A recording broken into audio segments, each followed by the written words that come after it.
Assalamualaikum warahmatullahi wabarakatuh. Alhamdulillahi rabbil alamin wa bihi nasta'inu ala umuri dunya waddin. Asyhadu an la ilaha illallah wahdahu la syarikalah wa asyhadu anna Muhammadan abduhu wa rasuluhu wa la nabiyya ba'd. Allahumma salli wa sallim wa barik ala Muhammad wa ala alihi wa sahbihi ajma'in. Qala Allah ta'ala fi kitabihil karim, A'udzu billahi minasy syaithanir rajim. Bismillahirrahmanirrahim. Faman kana minkum maridan aw ala safarin fa iddatun min ayyamin ukhra. Wa 'alal ladzina yutiqunahu fidyatun ta'amu miskin. Faman tatawwa'a khairan fahuwa khairul lah. Wa an tasumu khairul lakum in kuntum ta'lamun. Amma ba'd. Kaum muslimin dan muslimat, Ahlus Syam rahimakumullah. Syukur alhamdulillah bahwa pada kesempatan kali ini kita masih dipertemukan oleh Allah di bulan suci Ramadan ini dalam kondisi sehat walafiat. Semoga Allah Subhanahu wa taala senantiasa memberikan berkahnya kepada kita semuanya, mengampuni segala dosa-dosa kita dan memasukkan kita termasuk golongan orang-orang yang bertakwa kepada Allah Subhanahu wa taala. Saudara kaum muslimin yang dirahmati oleh Allah Subhanahu wa taala, pada kesempatan ini ingin saya sampaikan hal-hal yang berkaitan dengan masalah hukum fidyah dan qada puasa. Allah Subhanahu wa taala berfirman di dalam Al-Qur'an surah Al-Baqarah ayat 185. A'udzu billahi minasy syaithanir rajim. Faman syahida minkumus syahra falyasum wa man kana maridan aw ala safarin fa iddatun min ayyamin ukhra. Yuridullahu bikumul yusra wa la yuridu bikumul usra. Yang maksudnya karena itu, barang siapa di antara kamu ada di bulan itu, yakni bulan Ramadan, maka hendaklah dia berpuasa. Dan barang siapa yang sakit atau dalam perjalanan atau musafir, maka tidak wajib untuknya untuk melakukan puasa.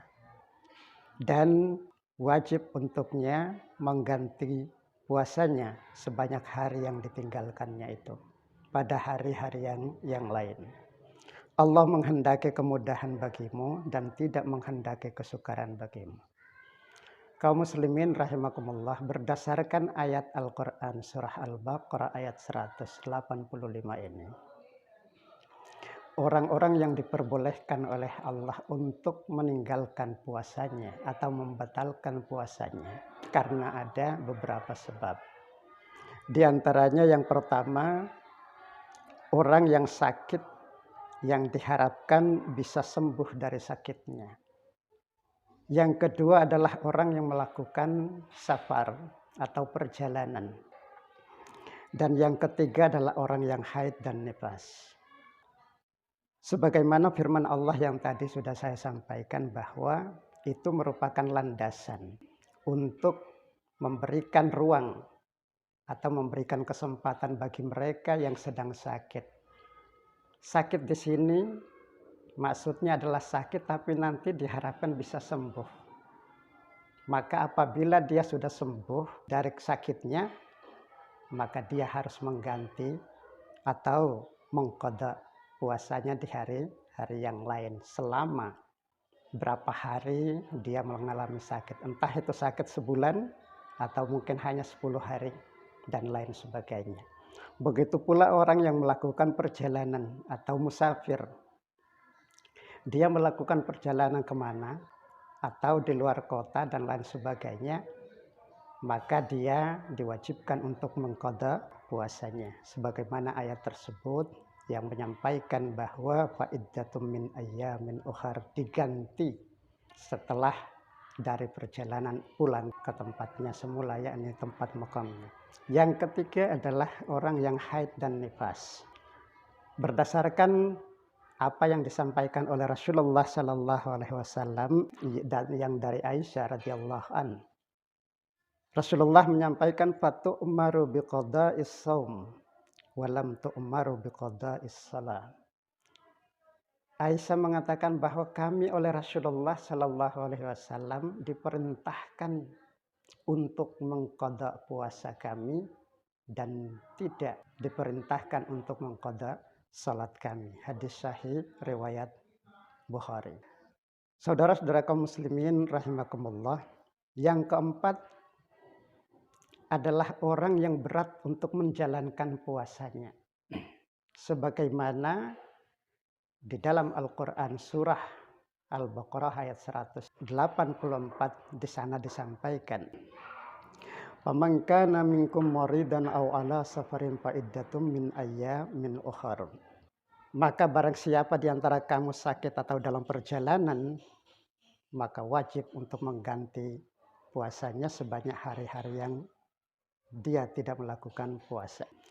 Dan bagi orang-orang yang berat menjalankannya, wajib untuk membayar fidyah, yaitu memberi makan seorang miskin. Jadi ayat ini menjelaskan kepada kita ada beberapa golongan yang memang dianjurkan agar supaya meninggalkan puasanya, tapi dengan catatan harus membayar fidyah. Kalau golongan pertama hanya dengan mengqada, tapi yang golongan kedua adalah dengan membayar fidyah. Siapa saja mereka? Yang pertama adalah orang yang lanjut usia yang tidak mampu untuk melakukan puasa karena usianya sudah uzur. Maka dia oleh Allah dan Rasulullah menyampaikan agar mereka meninggalkan puasa mereka dan kemudian menggantinya dengan fidyah. Yang kedua yaitu orang yang hamil dan menyusui. Ini diperintahkan oleh Rasulullah kalau memang tidak mampu untuk melakukan puasa, hendaklah meninggalkan puasa mereka dan kemudian membayar fidyah. Yang ketiga adalah orang yang menurut tabiatnya apabila dia puasa, dia selalu sakit. Contoh saja, orang yang mungkin punya asam lambung atau mah yang akut, sehingga kalau dia puasa tentu dia sakit. Ini menurut tabiat kesehariannya, sehingga dia diberikan kelonggaran atau ruksa oleh Allah agar supaya meninggalkan puasanya dan menggantinya dengan membayarnya dengan fidyah. Yang keempat adalah pekerja kasar dan berat, seperti tukang beca atau orang yang bekerja di bangunan-bangunan kasar, bangunan besar dan lain sebagainya, atau orang-orang yang kerja di pelabuhan. Ini oleh Rasulullah diberikan keringanan, boleh meninggalkan puasanya, namun diganti dengan fidyah. Dan ketika dia sudah menggantinya dengan fidyah, maka tidak akan mengqada puasa. Rasulullah Shallallahu Alaihi Wasallam menyampaikan, bagi mereka yang uzur atau usia lanjut, Rasulullah mengatakan bahwa rukhisa lis-sayhil kabir ayyufutira wa yut'imi wala qada'a alaih.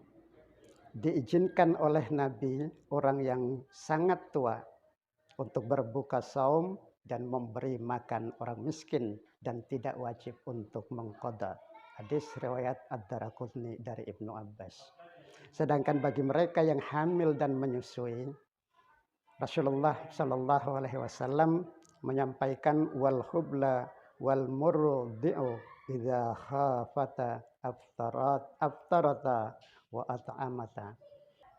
Dan perempuan yang hamil dan menyusui apabila khawatir tentang kehamilan dan juga tentang bayi yang disusui, boleh mereka tidak saum tetapi wajib untuk memberi makan.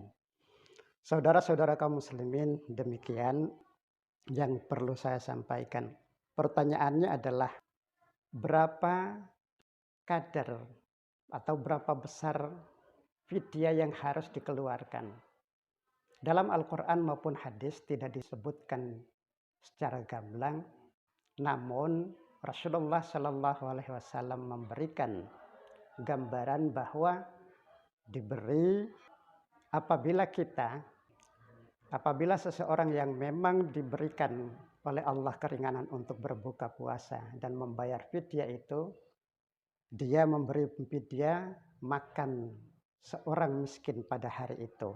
Kalau dia meninggalkan puasanya 1 hari atau 2 hari atau 5 hari, maka dia harus memberikan makan seorang miskin 1 kali, 2 kali, sampai 5 hari itu. Jadi ini perlu ditegaskan bahwa Rasulullah Shallallahu Alaihi Wasallam menyampaikan agar supaya memberikan makan untuk orang miskin itu 1 kali. Contohnya adalah bila mana kita yang dalam kondisi tidak mampu atau berat untuk melakukan puasa lalu disuruh untuk fidyah, maka kita akan memberikan makan. Apakah hari itu atau di lain hari setelah Ramadan itu dibolehkan. Silahkan memilih. Jadi kapan harus dikeluarkan atau memberi makan atau fidyah itu? Ya, ketika masih di bulan Ramadan, ya kita akan lakukan di bulan Ramadan. Kalau kita tidak mampu, oke, setelah bulan Ramadan, selama diberikan oleh Allah kesempatan, maka kita akan membayarnya setelah bulan Ramadan itu. Saya kira itu, saudara kaum muslimin rahimakumullah, demikian sedikit penjelasan. Jadi hukum daripada mengqadha dan fidyah itu hukumnya adalah wajib. Demikian, mudah-mudahan kita senantiasa diberikan keberkahan oleh Allah, dan mari kita ciptakan Ramadan ceria, Ramadan berbagi, dan Ramadan inspirasi bersama Madrasah Ibtidaiyah Teladan Kota Magelang. Mudah-mudahan Allah Subhanahu wa Ta'ala senantiasa menyertai kita dan memberikan keberkahannya kepada kita di bulan suci Ramadan ini, mengampuni segala dosa-dosa kita, dan memasukkan kita termasuk golongan orang yang bertakwa, yang endingnya adalah kita diberikan berkah untuk masuk surganya Allah Subhanahu wa Ta'ala. Akhirul kalam, assalamualaikum warahmatullahi wabarakatuh.